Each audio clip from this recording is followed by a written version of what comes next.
I rarely went back to my hometown during vacation, but after dinner, my dad ordered me to wash the dishes. I froze. Don't we have a housekeeper? My mom frowned.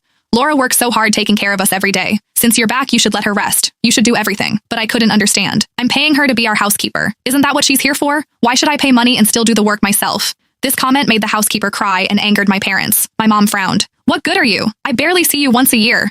Laura's more thoughtful than you. At least she's here every single day. My dad pointed at my nose. Don't bother coming back anymore. From now on, Laura is our real daughter. You can go do whatever you want. I laughed bitterly. I was busy with work, but I sent home plenty of money every month and even hired an expensive housekeeper. Yet in the end, they treated the housekeeper like their daughter. If that's how it is, I won't be paying the housekeeper's salary anymore. The company gave us time off, so I went home early. I wanted to surprise my parents, but when I got to the house, my key wouldn't open the door. I tried several times, but the key still wouldn't turn. That's when I realized they'd changed the locks. With no other choice, I pulled out my phone and called my mom. It rang several times before she picked up. I could hear the bustling sounds of shopping in the background, along with my mom's voice. Hello, Charlotte? Why are you calling all of a sudden? Mom, I'm home, standing outside. Why was the lock changed? I can't get in. My mom paused for a few seconds before answering slowly. Oh, you're back? Your dad, Laura, and I are out shopping. Just wait by the door for a bit. We'll be back soon. Before I could say anything else, she hung up. I stood in the hallway with my suitcase, waiting for a full hour. Finally, I heard footsteps in the corridor. I looked up and saw my parents walking ahead with the housekeeper Laura squeezed between them. Her right hand was linked affectionately with my mom's arm, and her left hand carried shopping bags for my dad. The three of them were laughing and chatting like a family of three.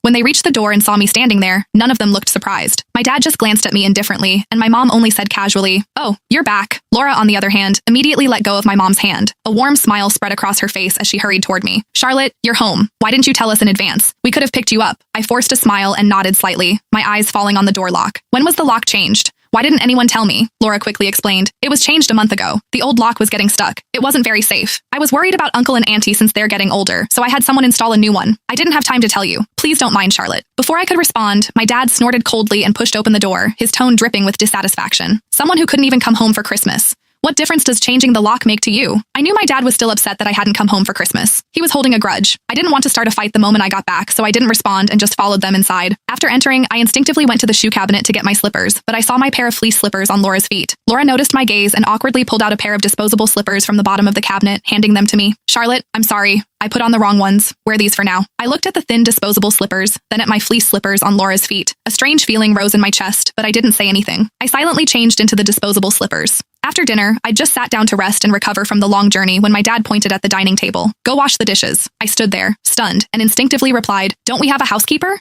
My mom immediately frowned, put down her water glass, and gave me a stern look. "Laura works so hard taking care of us. Cooking, cleaning, exhausting herself all day long. Now that you're back, let her rest. What's wrong with you washing some dishes?" "I'm exhausted from work too," I said, looking at them in confusion. "I work overtime every day. I finally got a break and came home to rest, and you want me to do chores? Besides, I'm paying her good money to be here. Isn't this what she's supposed to do? Why should I pay and still do the work myself?" Laura stood to the side, head lowered, looking like she'd been wronged. My dad slammed his hand on the table, his face darkening as he shouted at me, "Money, money, money, all you care about is money. Is there anything in your eyes besides money? I think you'd rather spend time with your money and your job than with your parents. You didn't come home for Christmas. You barely visit. And now when you're finally here, all you talk about is money. You might as well just live with your money and your job. Why even bother coming back?" My mom sighed beside him, disappointment filling her eyes. "Exactly. After you started working, you rarely come home. I barely see you once a year. Laura's the one who takes care of everything around here. When we're feeling unwell, Laura's the one who runs around getting medicine, bringing us water, taking care of us. And you, as our daughter, do you even care about us?" As her words fell, Laura gently stepped forward, reached out to hold my mom's hand, and softly consoled her. "Don't be angry. Charlotte's a senior manager now. She's busy with work. It's not that she doesn't want to come home." Hearing them talk like this made me so angry I wanted to laugh. I don't care about them. I send them $10,000 a month for living expenses. Worried they'd be too frugal to spend it, I hired a high-priced housekeeper to take care of their meals and daily needs. I work myself to death out there so they can live comfortably. How did I become worse than a paid housekeeper in their eyes? I clenched my fists, suppressing my anger. "Mom, Dad, that's not fair. You say I don't care about you? That I only focus on work and money? Before, whenever I had free time, I came home. You complained I was wasting money, said I looked foolish always coming back like a child who never grew up, told me to stop running home all the time. I listened. But I've never missed calling or video chatting, have I? I've never missed sending your monthly living expenses, have I? I hired Laura at a high salary specifically to take care of you. Doesn't any of that count in your eyes?" My dad's face immediately darkened. "But you didn't even come home for Christmas. Is that acceptable? You weren't here for a family reunion. What good is money? Your mom and I have enough. We don't need your money." "Don't be upset." Laura quickly stepped forward, gently tugging on my dad's arm with an obedient smile. "Charlotte has it tough working in New York. Senior managers are so busy. She can't help it. I'm sure she still thinks about you in her heart." But my dad only got angrier after hearing that. "Senior manager? So what? Why Why does a girl need to work so hard? Eventually, she'll get married and return to family life anyway. What's the point of climbing so high? My mom chimed in. Charlotte, you're not young anymore. You really should consider getting married. A colleague at work has a son about your age. He's honest and dependable, works locally, and comes from a good family. Since you're back this time, why don't you meet him? If it works out, you can get engaged. I didn't even think before refusing. I don't want to go on blind dates and I don't want to get married. You don't want to get married? My dad's face turned iron blue. Are you planning to spend your whole life with your job? Why not? I met his gaze.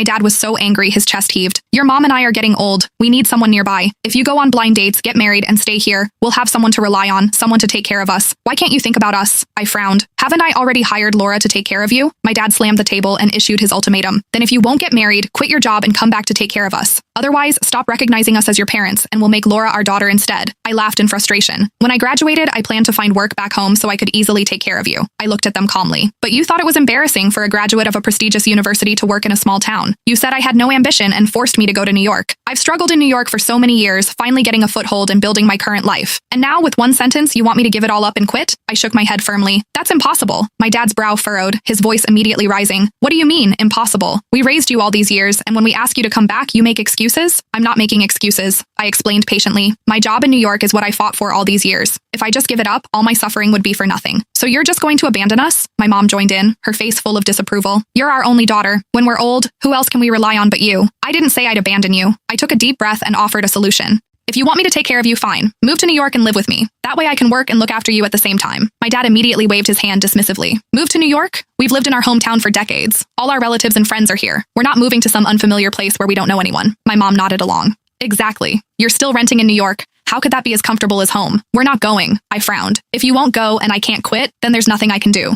My dad's face darkened. Nothing you can do? I think you've just grown wings and don't care about us anymore. Anyway, I won't quit. My tone was firm, without any hint of compromise. My dad opened his mouth, about to continue scolding me, when Laura quickly stepped forward, gently mediating. Charlotte rarely comes home. Let's talk nicely as a family instead of fighting and hurting each other. She turned to me with a gentle smile. Charlotte, Uncle and Auntie are just getting older and want someone to keep them company. That's natural. Don't be upset. Hearing this, my dad's expression softened slightly. He looked at Laura with instant warmth. Laura's so understanding, so considerate of us. Not like you. All you care about is work and money. I was too tired to argue with them anymore. Even one more word felt exhausting. I turned and headed to my room. The moment I pushed open the door, I froze completely. My bed had unfamiliar sheets and a comforter. The desk was covered with skincare products and hair ties. The closet was full of women's clothing. Clearly someone had been living here long term. I whipped around to look at Laura, who had followed me. Don't you have your own room? Why are you living in mine without permission? Laura's eyes flickered and she lowered her head, looking flustered. Charlotte, I'm sorry, Before she could finish, my mom spoke up to explain. Laura's air conditioner broke. We tried to fix it several times but couldn't. It was cold, so I let her stay in your room. You never come home anyway. It would just sit empty. The anger in my chest flared up again. Even if I don't stay here, this is still my room. How could you let her move in without asking me? How could we? My dad suddenly roared, his face livid.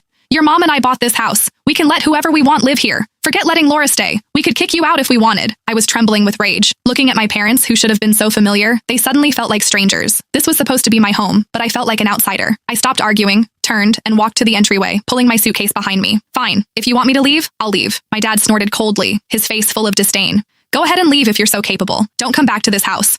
My mom opened her mouth, but in the end, she only sighed and said nothing more. Laura stood to the side, anxiously speaking up. Charlotte, don't be angry. It's all my fault. I'll move out right now. I didn't want to hear her talk. I pulled my suitcase and walked out the door without looking back. I dragged the heavy case down the stairs, step by step, and finally took a cab to a nearby hotel. The next day at noon, my cousin Muriel called. Charlotte, we're visiting the ancestors' graves today. You're back, right? Hurry over. Everyone's almost here. Got it. I'm on my way. After hanging up, I quickly got ready and headed to the cemetery. When I arrived, I could see from a distance that all the relatives had gathered. My parents were there too. But as I got closer, I stopped in my tracks. Laura was there too, standing beside my mom. Muriel saw me first and waved. Charlotte, over here. I walked over and asked quietly, why is she here? Muriel sighed. Your parents brought her. After the ancestral rites were finished, everyone went to a pre-booked restaurant for a meal. The whole extended family sat around a large table. During the meal, my mom said, since all the relatives are here today, Caceres and I have something to announce. My dad took over, looking at everyone. We're planning to officially adopt Laura as our daughter. As soon as those words came out, the table fell silent. Relatives exchanged glances. My mom continued, Laura is truly thoughtful. She's with us every day, serving us tea and water, cooking and cleaning. She's more attentive than Charlotte. After my mom spoke, relatives instinctively looked at me. I held my knife and fork but said nothing. My dad glanced at me, his tone growing heavy. Unlike some people who can't be seen all year long, when she finally comes home, all she talks about is money. Not thoughtful at all. We asked her to quit and come back to take care of us. She refused. We asked her to go on blind dates and settle down. She won't do that either. Her wings have grown hard. She doesn't care whether we live or die anymore. Muriel quickly tried to smooth things over. Charlotte does care about you. She really is busy with work. The pressure is intense. Don't talk about her like that. My mom immediately waved her hand, her expression sour. Busy, busy, busy. All she knows is being busy. What's the point of all that money if she can't be here with us? Laura's different. She knows when we're cold or hot. When we're not feeling well, she's the one running around, buying medicine, bringing water, taking such good care of us. She's so much more reliable. My dad got more worked up as he spoke, his voice rising. Since we can't count on Charlotte, we'll adopt someone thoughtful. If Laura takes care of us in our old age and when we die, we might as well leave this house to her. The whole table was shocked. Everyone looked at each other, no one daring to speak. Some wanted to offer advice, but seeing how determined my parents were, they swallowed their words. The meal ended in a strange atmosphere. After everyone dispersed, Muriel pulled me aside, her face full of worry. Charlotte, have your parents been brainwashed by that housekeeper? How can they say they'll leave the house to her? You need to go back and talk to them properly. You can't let them stay confused like this. I looked at Laura in the distance, laughing and chatting with my parents, and gently shook my head. Maybe they always wanted a caring daughter who could be with them every day and obediently listen to them. I can't be that person. If they want someone else to do it, I can't stop them. The vacation ended quickly, and I prepared to return to New York. Before leaving, I called my dad. No answer. I called my mom. She hung up immediately. I tried several more times, all rejected. I looked at my phone and didn't persist. I pulled my suitcase and went to the station, boarding the train back to New York. Over the next few weeks, I kept seeing my parents' Twitter posts. Today, they were eating hot pot with Laura, the three of them leaning together intimately for a photo. Tomorrow, they were walking in the park together, Laura holding my mom's arm, smiling obediently. The captions all radiated the warmth and harmony of a family of three. I scrolled through the posts without liking or commenting, pretending I hadn't seen them. Then, a few days after another vacation ended, a call suddenly came in. It was my mom. As soon as I answered, I heard her dissatisfied voice come through directly. Charlotte, why haven't you sent this month's living expenses yet? And Laura's salary? Why haven't you paid her either?